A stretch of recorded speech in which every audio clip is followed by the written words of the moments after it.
Jadi untuk saudaraku seperti Heri Pras ya, atau channel-channel Wahabi lainnya, jadi Sefriati dan channel-channel Wahabi lainnya, ya tentu ini sebagai pembelajaran untuk Anda semua ya.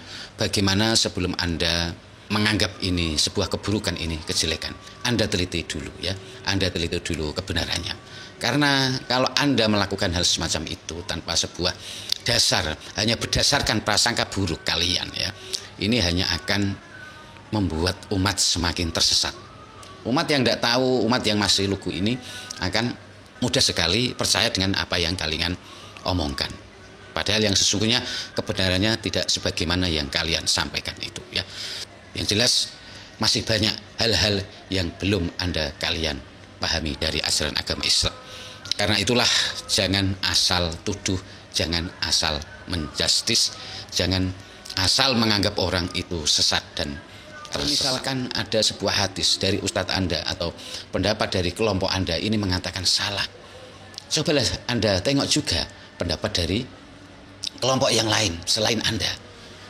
Anda cek dulu apakah ini juga tidak berdasarkan hadis Nabi, apakah ini juga tidak berdasarkan Al-Quran. Ini coba Anda cek dulu. Jadi kalau Anda mau mengecek semacam ini, mau itu istilahnya klarifikasi atau bertabayun dulu, Anda tidak akan mudah sekali, tidak gampang sekali menganggap orang lain ini salah, menganggap orang lain ini telah berbuat sesuatu yang fatal dan sebagainya, membuat orang lain ini berarti melanggar hukum syariat dan sebagainya. Sampai sekarang kita lihat di luar negeri, di Al-Azhar, di Maroko, itu turis-turis non-muslim masuk ke masjid-masjid. Kita bahkan di Indonesia, Obama pernah masuk ke Istiqlal.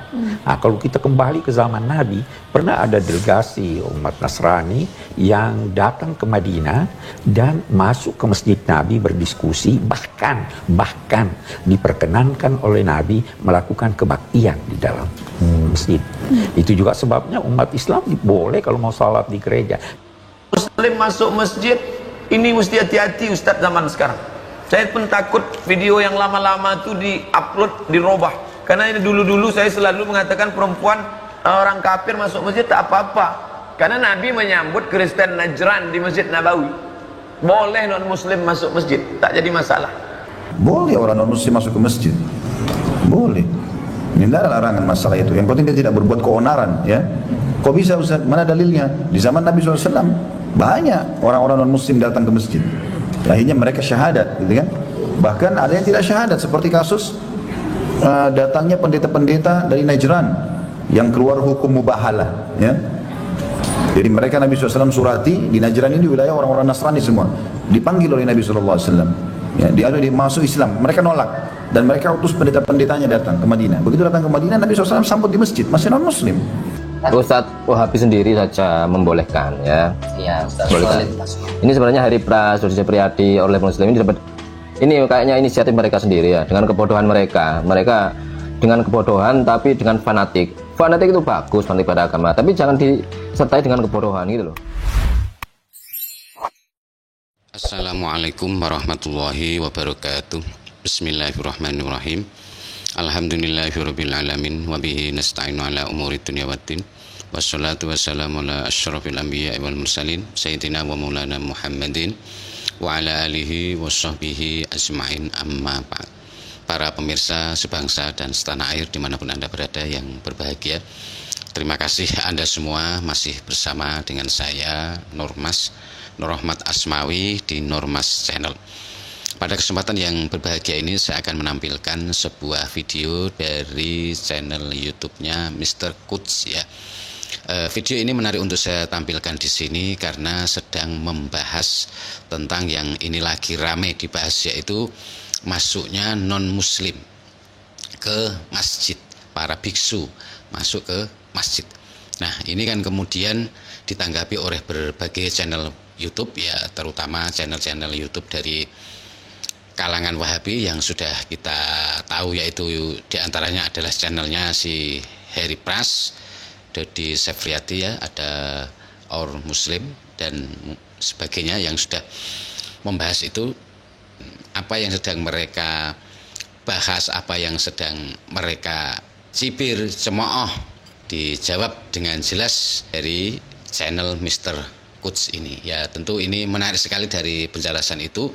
Di samping itu, saya tampilkan video ini sekaligus untuk mengingatkan kepada saudara saya Heri Pras, saudara saya Dodi Sefriati, dan mungkin di channel-channel lainnya yang mengkritik tentang hal-hal ini, dan mungkin yang sudah biasa mengkritik tentang kegiatan-kegiatan amaliyah atau apa yang dilakukan oleh kalangan Nahdliyin, kalangan Aswaja, ya tentu perlu dipahami oleh mereka bahwa ternyata hal-hal yang mereka anggap negatif itu ternyata dari tokoh mereka yang mereka biasa jadikan rujukan, yang mereka sanjung-sanjung, ternyata juga tidak menyalahkan kehadiran dari kunjungan biksu ini ke dalam masjid. Nah, ini tentu menampar keras untuk mereka yang suka berpandangan negatif terhadap apa yang dilakukan oleh warga Nahdliyin, menjadi tamparan keras buat mereka yang telah mencemooh, menganggap ini adalah sesuatu yang dilarang. Ini sebelum berkomentar ya, tolonglah kalian itu ya, lihatlah, pelajari dulu apakah ada yang salah dan sebagainya. Perlu kalian pahami dulu ya, jangan kalian ini terus alergi apa segala bentuk kegiatan yang dilakukan oleh warga Nahdliyin. Jadi seakan-akan sesuatu kebijakan yang dilakukan oleh warga Nahdliyin, ulama-ulama Aswaja ini kalian anggap sesuatu yang negatif. Jadi inilah akibatnya kalau kalian ini suka berprasangka buruk ya. Ini perlu kalian pahami ya, perlu kalian sadari dulu ya. Untuk sebelum berkomentar tentang hal-hal sesuatu ya, sebaiknya kalian ini pelajari dululah, lihatlah.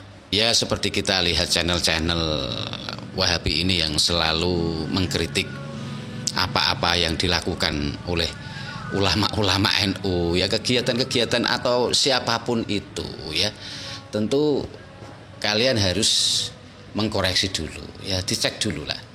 Kalau misalkan ada dari seseorang ulama dari kalangan Nahdlatul Ulama itu melakukan kesalahan dan sebagainya, itu bukan berarti mewakili kesalahan para ulama-ulama lainnya ya.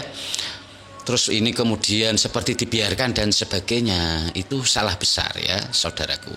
Semua yang selama ini suka mengkritik amalan-amalan warga Nahdliyin ya. Saya kira untuk Anda semua ini perlu disimak ya, untuk pembelajaran bahwa kita ini semakin paham, semakin jelas bahwa ternyata Islam itu sangat luas sekali. Anda akan semakin jelas, semakin paham tentang ajaran Islam yang sesungguhnya. Kalau Anda itu sebelum melakukan sesuatu, ya Anda belajar dulu, lihatlah dulu. Jangan hanya memahami segala sesuatu itu dari prasangka buruk Anda saja ya. Biasakanlah Anda memahami segala sesuatu itu dari betul-betul dari ajaran agama Islam ya. Kalau misalkan ada sebuah hadis dari ustadz Anda atau pendapat dari kelompok Anda ini mengatakan salah, cobalah Anda tengok juga pendapat dari kelompok yang lain selain Anda.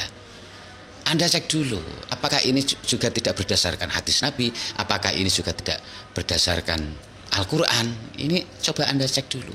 Jadi kalau Anda mau mengecek semacam ini, mau itu istilahnya klarifikasi atau bertabayun dulu, Anda tidak akan mudah sekali, tidak gampang sekali menganggap orang lain ini salah, menganggap orang lain ini telah berbuat sesuatu yang fatal dan sebagainya, membuat orang lain ini berarti melanggar hukum syariat dan sebagainya ya. Ya, mari kita simak saja video tersebut. Ibnu Ja'far Ibnu Zubair qala qadamu ala Rasulillah sallallahu alaihi wasallam al-Madinata fadakhalu alaihi masjidahu hina shallal asra alaihim siyabul habrat jubabun wa urdiyatun fi jamali rijali Bani al-Haris bin Ka'ab qala yaqulu ba'du man ra'ahum min ashabi Nabi sallallahu alaihi wasallam ma ra'ayna ba'dahum wafdan mislahum wa qad hanat salatuhum faqamu fi masjid Rasulillah sallallahu alaihi wasallam yusalluna faqala Rasulullah sallallahu alaihi wasallam da'awhum fasallu ilal masyriq. Intaha. Assalamualaikum warahmatullahi wabarakatuh. Halo teman-teman, ketemu lagi dengan lu Abang Desa yang di channel Mr. Good. Yuk mari kita ngobrol di channel dengan serius tapi santai. Oke bos, kita mau ngapain ini? Lagi ramai. Oh lagi ramai terkait masalah biksu itu. Bajir-bajir wasabi mengangkat rame-rame masalah biksu yang datang dan berdoa di dalam masjid. Oke, langsung saja bos. Siapa saja dia? Tambah.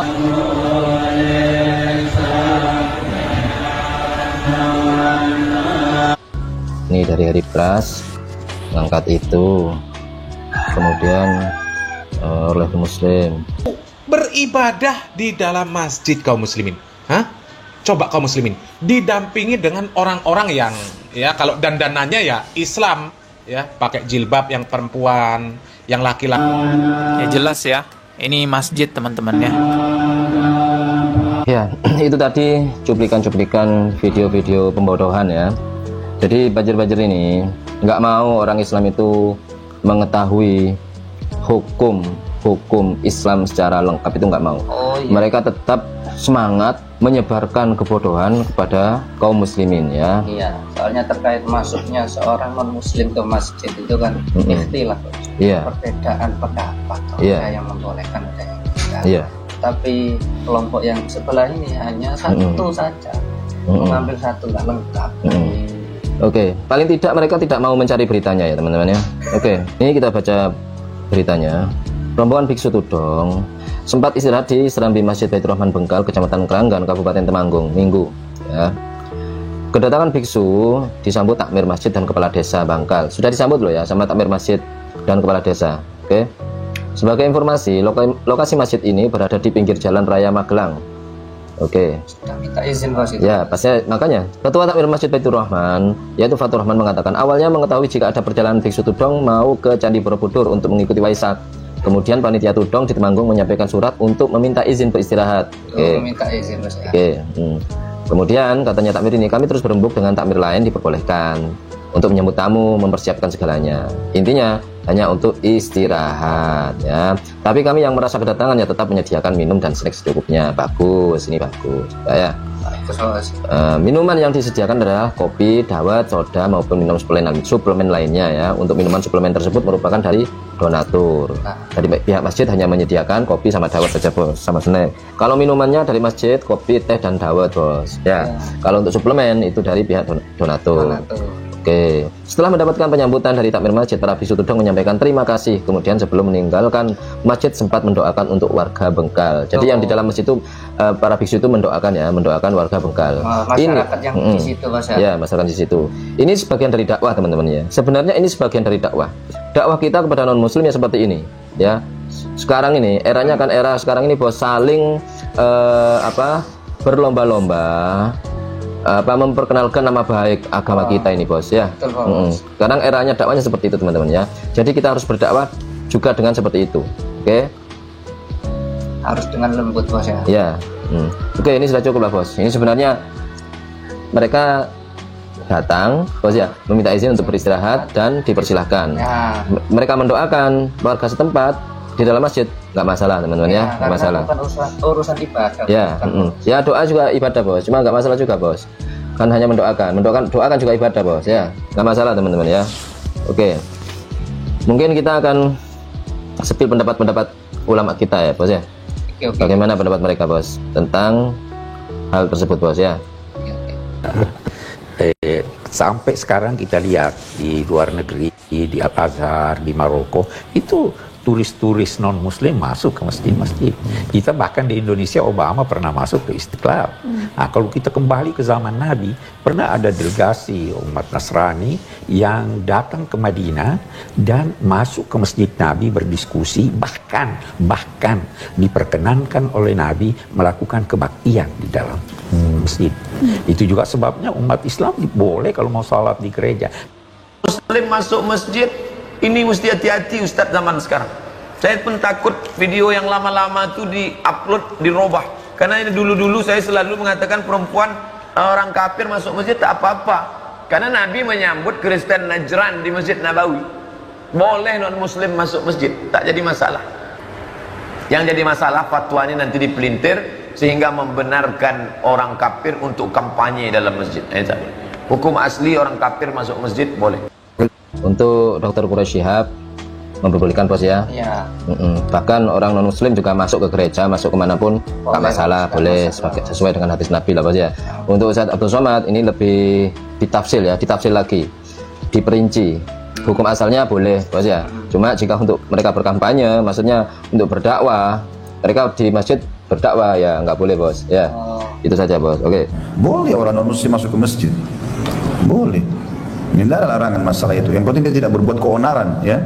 Kok bisa Ustaz? Mana dalilnya? Di zaman Nabi SAW banyak orang-orang non muslim datang ke masjid. Akhirnya mereka syahadat, gitu kan? Bahkan ada yang tidak syahadat, seperti kasus datangnya pendeta-pendeta dari Najran yang keluar hukum mubahalah ya. Jadi mereka Nabi SAW surati di Najran ini wilayah orang-orang Nasrani semua, dipanggil oleh Nabi SAW ya, dia masuk Islam, mereka nolak dan mereka utus pendeta-pendetanya datang ke Madinah. Begitu datang ke Madinah, Nabi SAW sambut di masjid, masih non muslim. Ustadz Wahabi sendiri saja membolehkan ya. Iya, Ustadz. Ini sebenarnya Hari Pras Dr. Priadi oleh muslim ini dapat, ini kayaknya inisiatif mereka sendiri ya, dengan kebodohan mereka dengan kebodohan tapi dengan fanatik itu bagus, fanatik pada agama, tapi jangan disertai dengan kebodohan gitu loh. Fanatik harus disertai dengan ilmu ya. Ini masa ya Ustadz Wahabi sendiri saja mau memperbolehkan Ustadz mereka. Ustadz Khalid ini boleh ya, boleh, Ustadz bahasa lama boleh juga kan. Ini padahal junjungannya boleh, masa umatnya ikut siapa sih? Ikut siapa? Ya jelasnya ikut fatwa dari oknum-oknum lainnya bos. Soalnya kan di Wasabi sendiri kan ustadznya berbeda juga bos. Sering bertabrakan juga fatwanya bos, gitu loh bos. Ini kebetulan Pak Khalid Basalamah ini kebetulan yang fatwa yang benar gitu loh. Oke, lanjut bos. Bunyinya begini, dan menurut Imam Abu Hanifah misalnya boleh masuk masjid manapun termasuk Masjidil Haram, tentunya atas dengan izin, atas tujuannya jelas. Ada maslahat misalnya untuk membuat pembangunan, untuk apa, untuk maslahat atau untuk belajar agar mendengar kalamullah, diizinkan masuk masjid. Seperti dalam ayat lain disebutkan untuk mendengar kalamullah boleh. Menurut mazhab Abu Hanifah. Adapun menurut mazhab Syafi'i semuanya boleh asalkan diizinkan oleh orang yang beriman, kecuali Masjidil Haram tidak boleh. Menurut mazhab Imam Syafi'i. Ini yang kami sebutkan tadi. Jadi boleh asalkan dapat izin. Bahkan sebagian mengatakan bahwa biizni muslimin wahidin, seorang muslim yang mengizinkan. Tapi ingat itu adalah ada tujuan, ada maslahatnya, bukan main-main di situ. Dan bukan seorang kafir yang dicurigai, non muslim mencurigai, tidak. Normal dia pengen dengar kalamullah. Di sana ada pendapat Imam Ahmad misalnya mengatakan nggak boleh, tentunya ada beberapa hal. Itu pun juga masih bisa diperkenankan dalam keadaan-keadaan tertentu. Menurut Imam Maliki misalnya mengatakan bahwasanya akal darurat harus, misalnya nggak ada yang bisa menolong orang sakit kecuali dia harus masuk dan sebagainya. Akan tapi kami hadirkan tadi dalam mazhab kita Imam Syafi'i adalah boleh masuk seorang non muslim yang bukan memusuhi kita, ingin memberikan sesuatu yang bermanfaat untuk umat dengan itu. Jadi intinya lebih lengkapan ya. Empat madhab itu sebenarnya boleh semua bos. Boleh ya, semua, hanya saja untuk Imam Ahmad bin Hambal dan Imam Malik. Kalau Imam Malik kalau darurat boleh. Ini termasuk darurat ini, ya bos. Yang biksu ini, soalnya ya, kan untuk istirahat bos. Ya, oke. Kemudian menurut Imam Ahmad bin Hambal tidak boleh, tapi di keadaan-keadaan tertentu boleh, gitu. Intinya membolehkan. Semuanya intinya membolehkan selama ada izin. Ya, intinya selama izin. Baru kalau mereka nggak izin, tuh baru, ya kan? Lagian siapa yang nggak izin? Pasti izin. Masa ya nyelonong langsung masuk masjid, kan nggak mungkin itu. Oke, kita bantu dengan satu referensi saja, Pak ya. Ya, oke. Faqala Ibnu Katsir fi tafsirihi qala Ibnu Ishaq wa hadatsani Muhammadun Ibnu Ja'far Ibnu Zubair qala qadamu ala Rasulillah sallallahu alaihi wasallam al-Madinata fadakhalu alaihi masjidahu hina shalal asra alaihim siyabul habrat jubabun wa urdiyatun fi jamali rijali Bani al-Haris bin Ka'ab qala yaqulu ba'du man ra'ahum min ashabin nabi sallallahu alaihi wasallam ma ra'ayna ba'dahum wafdan mislahum wa qad hanat salatuhum faqamu fi masjid Rasulillah sallallahu alaihi wasallam yusalluna faqala Rasulullah sallallahu alaihi wasallam da'ahum wa sallu ilal masyriq, intaha. Oke, ini dari tafsir Ibnu Katsir bos ya, diceritakan bahwasanya pernah mereka itu orang-orang muslim, ini insyaallah orang Nasrani bos, datang ke Madinah, kemudian masuk masjid ketika Nabi sholat asar. Mereka memakai jubah ala seperti unta dari laki-laki Bani Haris bos bin Ka'ab. Kemudian sebagian dari sahabat yang melihat mereka berkata, kami tidak pernah melihat utusan seperti mereka. Itu bos. Kemudian mereka sholat, maksudnya beribadah, bukan sholat ya, beribadah. Kemudian dan mereka orang-orang ini masuk sudah bos ke masjid Rasulullah. Kemudian Rasulullah memerintahkan panggil mereka. Nah, maka mereka pun beribadah di sebelah timur, menghadap ke timur kayak gitu. Ini sudah jelas bos di sini bos. Memperkuat pendapat para ulama-ulama kita bos. Siapa sih ya? Termasuk Buya Yahya, kemudian siapa bos? Dr. Quraish Shihab, Ustaz Abdul Somad, kemudian Pak Holid Basalama, kemudian siapa lagi tadi bos? Sudah itu bos ya. Nah itu teman-teman ya. Jadi stoplah menyebarkan kebodohan. Walaupun di sini nanti hadis ini diperinci lagi, ada yang bos, ada yang mempermasalahkan hadis ini bos. Tapi intinya ulama-ulama, mayoritas ulama, jumhurul ulama itu memperbolehkan non muslim itu masuk di dalam masjid. Ya bos ya. Bahkan berdasarkan hadis-hadis itu mereka juga diperbolehkan beribadah di dalam masjid. Itu bos. Bahkan kaum muslimin juga pernah beribadah dalam gereja kayak gitu ya. Kayak gitu bos. Ya seperti itu ya.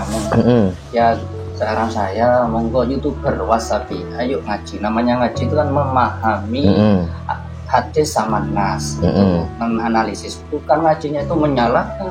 Nah itu bukan ngaji bos. Bos. Ya. Kalian jangan menyebarkan kebodohan kepada umat ya. Berdosa kalian. Berdosa.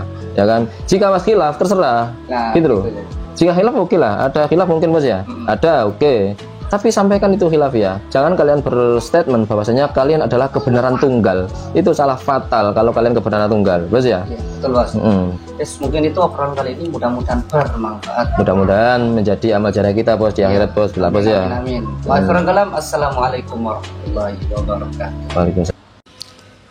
Alhamdulillah kita telah menyimak video tersebut ya. Semoga setelah menyimak video ini tentunya semakin menambah wawasan dan pengetahuan kita tentang kebenaran tentang tuntunan ajaran Islam ini ya. Tentu akan semakin membuat kita paham, dan mengerti akan ajaran Islam itu yang bagaimana ya. Yang jelas ajaran Islam ini adalah rahmatan lil alamin. Ini perlu kita pegang untuk kita semua. Jadi untuk saudaraku seperti Heri Pras ya, atau channel-channel Wahabi lainnya, ada di Sefriati dan channel-channel Wahabi lainnya. Ya tentu ini sebagai pembelajaran untuk Anda semua ya. Bagaimana sebelum Anda menganggap ini sebuah keburukan, ini kejelekan, Anda teliti dulu ya. Anda teliti dulu kebenarannya. Karena kalau Anda melakukan hal semacam itu tanpa sebuah dasar, hanya berdasarkan prasangka buruk kalian ya, ini hanya akan membuat umat semakin tersesat. Umat yang tidak tahu, umat yang masih lugu ini akan mudah sekali percaya dengan apa yang kalian omongkan. Padahal yang sesungguhnya kebenarannya tidak sebagaimana yang kalian sampaikan itu ya. Dan tentunya ini juga sekali lagi saya peringatkan untuk saudaraku di channel-channel Wahabi yang suka istilahnya menganggap ini jelek, menganggap itu buruk. Ya harusnya kalian itu lebih banyak untuk belajar lagi, lebih banyak untuk memahami ajaran-ajaran Islam ini secara kafah, secara menyeluruh dengan sepotong-sepotong. Jadi pemikiran kalian jika semakin paham tentang ajaran agama Islam ini yang sesungguhnya akan membuat pemikiran kalian semakin terbuka, semakin bisa memahami segala sesuatu. Yang jelas masih banyak hal-hal yang belum kalian pahami dari ajaran agama Islam. Karena itulah jangan asal tuduh, jangan asal menjustis, jangan asal menganggap orang itu sesat dan tersesat. Saya kira cukup sekian dari apa yang saya sampaikan. Mohon maaf atas segala kesalahan dan kekurangan. Wabillahi taufiq wal hidayah wal afu minkum. Wassalamualaikum warahmatullahi wabarakatuh.